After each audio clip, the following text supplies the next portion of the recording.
Yo, what's up lazy army? Welcome back to the channel. This side Yash and you are watching Lazy Boy Yash. तो दोस्तों तुम्हारा भाई वापस आ चुका है माइनक्राफ्ट सर्वाइवल सीरीज का एपिसोड 2 लेकर। आज के इस एपिसोड के हमारे पास हैं दो मेन टास्क। पहले हम बनाएंगे एक सेमी ऑटोमेटिक वीट फार्म और उसके बाद हम बनाएंगे शानदार वॉच टावर। तो बिना किसी देरी के चलिए शुरू करते हैं। तो अब आप सोच रहे होंगे कि यश भाई आप इतना सारा सामान क्यों कलेक्ट कर रहे हो? तो मैं आपको बता दूं मेरे पास स्प्रूस वुड नहीं है। तो स्प्रूस वुड को लेने के लिए मैं जा रहा हूँ टाइगा बायोम में, सीधा वहीं पर मिलता हूँ।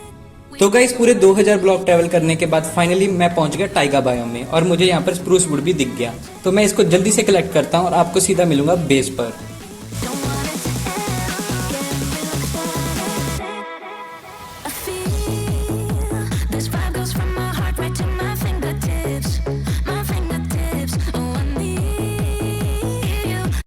तो दोस्तों मैं बेस पर जा ही रहा था कि अचानक मुझे एक रेगिस्तान दिख गया। तो सोचा क्यों ना इसे एक बार एक्सप्लोर कर लूं। तो वहां मुझे एक कछुआ दिखा, तो मैंने इसको बोला कि मेरी बोट का ध्यान रखा। फिर मुझे एक विलेजर चचा मिले जिनको मैंने इग्नोर कर दिया।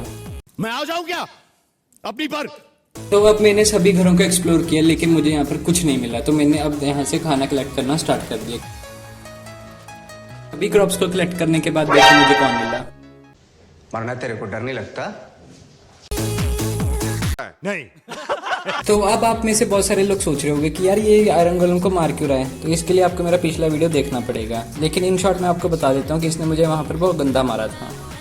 तो दोस्तों आयरन गोलम को मारने के बाद रात हो गई थी, तो मैं एक बार सो गया। जैसे ही मैं घर से बाहर निकलता ना मुझ पे स्केलीज ने हमला कर दिया। तो इनको तो मैं अभी बताता हूँ। अबे ओ स्केली, ओए रुक जा, ओए ओए मेरी एक्स टूट गई, ओए रुक जा, ओ स्केली रुक जा, मैं बॉल मारूंगा, रुक जा, बता रहा हूँ। अभी रुको गाइस, इनको मैं अभी बताता हूँ। एक बार मैं अपनी आयरन एक्स बना दूं फटाफट। अभी रुको, अभी इनको बताता हूँ। तो दोस्तों ये लास्ट क्रॉप थी, इन्हें मैंने जल्दी से कलेक्ट किया और फिर मैंने वाटर वर्कर एमएलजी परफॉर्म कर दिया और इसके बाद मैं सीधा निकल गया बोट की तरफ। तो रास्ते में मुझे ये कछुआ वापस मिल गया। इसको मैंने थैंक यू बोल दिया, इसने बोट का अच्छा ध्यान रखा था। अब मैं आपको सीधा बेस पर मिलता हूँ। ऑलराइट गाइस, तो मैं अपने एडवेंचर से वापस आ गया था और सभी मटेरियल को सॉर्ट कर दिया। आओ दिखाता हूँ अब आपको। तो दोस्तों ये रही वो सारी वुड जो मैं कलेक्ट करके लाया था। रास्ते में रून पोर्टल मिला जो मैं रिकॉर्ड नहीं कर पाया, वहां से मुझे स्वॉर्ड मिली। फाइनली गाइस वुड मिलने के बाद हमें अपने फार्म और वॉच टावर के लिए रेडस्टोन और आयरन की जरूरत थी। तो मैं चल दिया माइनिंग पर। लेकिन उससे पहले मैंने डिसाइड किया कि क्यों ना ये सैपलिंग्स ही प्लांट कर देता हूँ। इससे हमें और वुड मिल जाएगी अगर लोड पड़ेगी।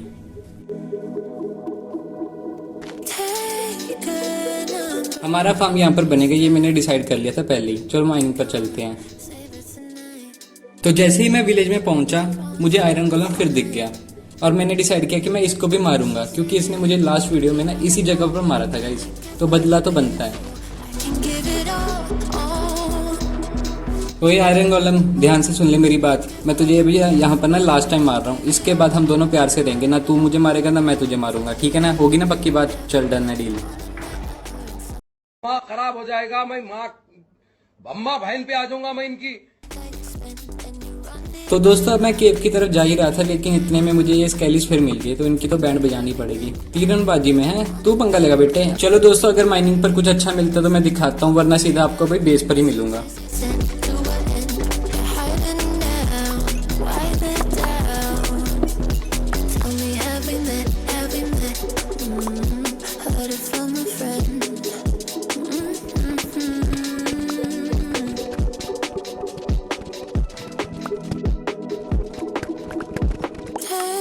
तो दोस्तों वहाँ पर कुछ दिन माइनिंग कर ना मैंने डिसाइड किया अब 58 लेवल पर आ जाता हूँ। यहाँ पर मैंने स्ट्रिप माइनिंग स्टार्ट कर दी क्योंकि अभी रेडस्टोन इनफ नहीं था जितना मुझे चाहिए था। तो ये भी आशा थी कि काश यहाँ से डायमंड मिल ही जाए। तो देखते हैं मिलता है कि नहीं। अरे लो भाई डायमंड मिल ही गया, कहने की देर थी भाई साहब। ओ भाई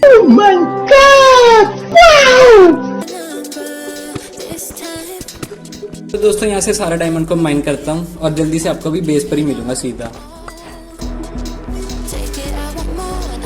2 hours later. ऑलराइट गाइस, तो मैं माइनिंग से वापस आ गया था और मैंने सभी जरूरत के आइटम बना ली। लेकिन अभी भी मुझे एक चीज की जरूरत थी। पहले आओ आइटम दिखाता हूँ। तो ये सब था जो मुझे अभी चाहिए था, लेकिन अभी मेरे पास स्टिकी पिस्टन ही था। तो स्टिकी पिस्टन के लिए मैं निकल लिया स्वॉम्प बायोम में एक और एडवेंचर पर। तो दोस्तों स्वॉम्प बायोम पर पहुंचकर मैं रात होने का वेट करने लगा क्योंकि जो हमारी स्लाइम्स होती हैं वो रात में ही स्पॉन होती हैं। लेकिन उससे पहले आप देखो मैंने कितने सारे मॉब्स को मारा, कितने सारे, भाई साहब दिमाग खराब हो गया literally.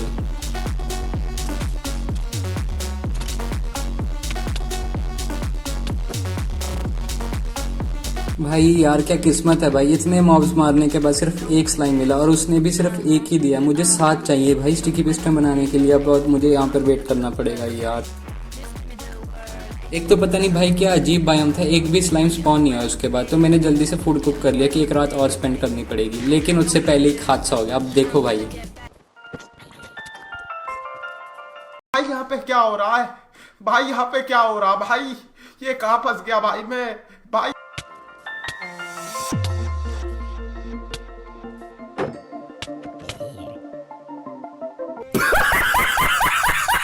One eternity later. Alright guys, मैं फिर से गया स्लाइम लेने, बट इस बार मैं गया मैंग्रोव बायोम जो 4000 ब्लॉक दूर था। ये रहा जो सारा सामान मुझे चाहिए फार्म बनाने के लिए। चलो गाइस फार्म बनाना स्टार्ट करते हैं। पहले 6 ब्लॉक तक दूर जाओ, एक फेंस गेट लगाओ और आले दाले फेंसेस लगा दो। इतना करने के बाद आपको यहाँ पर 2 होल डिग करने हैं, इसके ऊपर स्लैब रखनी है और पानी से भर दो। अब अपनी लॉग्स लगाओ सिंपल, उसके ऊपर ट्रैप डोर रख दो। तो दोस्तों अब रेस्टोरेंट का काम कर मिलता हूँ आपको। A few inches later. Finally guys almost सभी रेडस्टोन का काम कंप्लीट हो गया था, बस ये कुछ ब्लॉक्स रह गए, इसको भी जल्दी से करता हूँ। तो पहले आपको इसको रिप्लेस कर दो और सिंपली यहाँ पर रिपीटर्स लगाने जो इनवर्ड अपने पिस्टन को पावर देंगे। तो अब सिंपली मुझे मैकेनिज्म बनाना है कि जो ऊपर से सिग्नल भेजोगे ना, अब ये पिस्टन एक्टिवेट हो। तो उसके लिए सिंपल एक ब्लॉक पीछे प्लेस कर दो, नीचे हटा दो, यहाँ पर डस्ट लगाओ और यहाँ पर टॉर्च रखो, ये पिस्टन एक्टिवेट हो जाएंगे। जैसे ऊपर से सिग्नल भेजोगे ना तो ये पिस्टन ऐसे एक्टिवेट होंगे। कैसे देखो, अब अगर प्रेशर प्लेट को प्रेस करोगे तो अपना पिस्टन एक्टिवेट है, हटोगे तो पिस्टन डीएक्टिवेट है। तो दोस्तों अब सारा काम कंप्लीट था, बस वेल रह गया। तो वेल बनाने के लिए आपको सिंपली ये 4 ब्लॉक्स रखने हैं ऐसे, और इसके बीच में रख लिया आपको चेयर। इसको मैं कंप्लीट कर ही मिलता हूँ आपको सीधा। तो फाइनली गाइस ये चेन्स लगाने के बाद हमारा वेल पूरी तरह से कंप्लीट हो चुका था। बस सिंपली हो की मदद से इसको ऐसे ऐसे कर दो और इसके बाद अपनी सीड्स ग्रो कर लो। जी हाँ गाइस, हमारा फार्म बनकर रेडी हो चुका है पूरी अच्छी तरह से। इसकी वर्किंग मैं आपको एंड में दिखाऊंगा। जब हमारा ये फार्म रेडी है तो मैंने सोचा क्यों ना वॉच टावर भी यहाँ पर बनाई देता हूँ, लेकिन उससे पहले कुछ काम करना है। उससे पहले मुझे इसको पूरा क्लियर आउट करना पड़ेगा ताकि हमारा वॉच टावर बन सके। मैं जल्दी मिलता हूँ आपको। 5 minutes later. तो दोस्तों हमारा एरिया रेडी है जहाँ पर हम वॉच टावर बनाएंगे। तो वॉच टावर मैंने डिसाइड किया था कि मैं कुछ अलग ही बनाऊंगा। तो पहले सामान देख लो क्या है, ठीक है। तो मैंने डिसाइड किया कि यहाँ से 2 ब्लॉक्स पीछे की तरफ बनाऊंगा। तो सिंपली अब मैं यहाँ पर एक स्क्वायर बना लेता हूँ।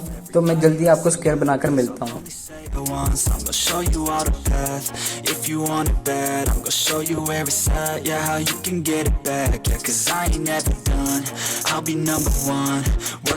पूरा काम करने के बाद आपका कुछ ये ऐसा दिखेगा। सिंपली यहाँ पर डोर प्लेस करना है। डोर प्लेस करने में पीछे ब्लॉक रखो और यहाँ पर सिंपल अपना टैप दबा दो और ये हमारा डोर लग गया।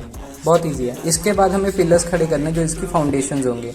तो पिलर्स के लिए यहाँ पर 2 ब्लॉक रखो, फिर साइड में 2 ब्लॉक रखो, इनके ऊपर चेयर्स रख दो, ठीक है ना। थोड़ी लुकिंग से इनहेंस होगी इसके साथ। अब इसके बाद इन चेयर प्लेस करने के बाद अपनी स्टोन वॉल्स निकालो और इसको ऊपर 5 ब्लॉक तक खींचो। दोस्तों पिलर बनाने के बाद अब ये कुछ ऐसा दिख रहा है। अब मैंने डिसाइड किया कि इसका फ्रंट डिजाइन करते हैं। तो फ्रंट के लिए सिंपली आपको जैसे 2 चेयर्स ऑल्टरनेटिव साइड पर रख देनी है और एक अप्स एंड डाउन रख देनी है।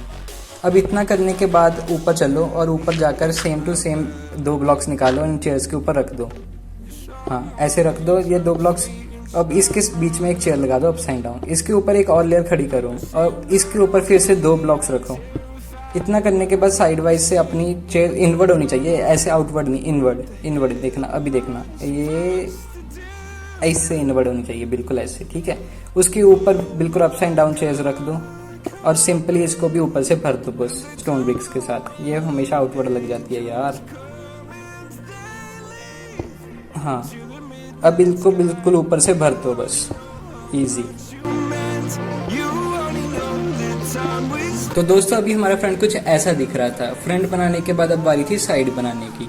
तो साइड के लिए थोड़ा सा डेंसर हमें स्ट्रक्चर बनाना पड़ेगा। तो उसके लिए सबसे पहले आयरन बार लो, इसको प्लेस करो और इसके ऊपर एक और आयरन बार प्लेस करो। साइड में सेम टू सेम 2 ब्लॉक्स रख दो, ठीक है। अब इसके ऊपर इसको एक्सटेंड करो एक ब्लॉक और इसके बीच में अप्स एंड डाउन चेयर। तो भाइयों अब मैं इसको पूरा कंप्लीट कर आपको मिलता हूँ, एंड में दिखाता हूँ ये कैसा लग रहा है। तो फाइनली गाइज हमारा वॉच टावर पूरा हो गया था। मैं चलता हूँ आपको नीचे दिखाने इसको, जल्दी ही मिलता हूँ आपको अभी थोड़ी डर्ट वगैरह हटाकर। जैसे ही मैं दिखाने जा रहा था ना कि डर्ट हटा दूँ तो ये मिल गई भाई चुड़ैल। इतना दिमाग खाती है ना मजाक से हटके। चलो पहले खा फूल लेता हूँ फिर इसको मैं मारता हूँ जल्दी से। अभी मिलता हूँ दोस्तों 2 मिनट बस, 2 मिनट।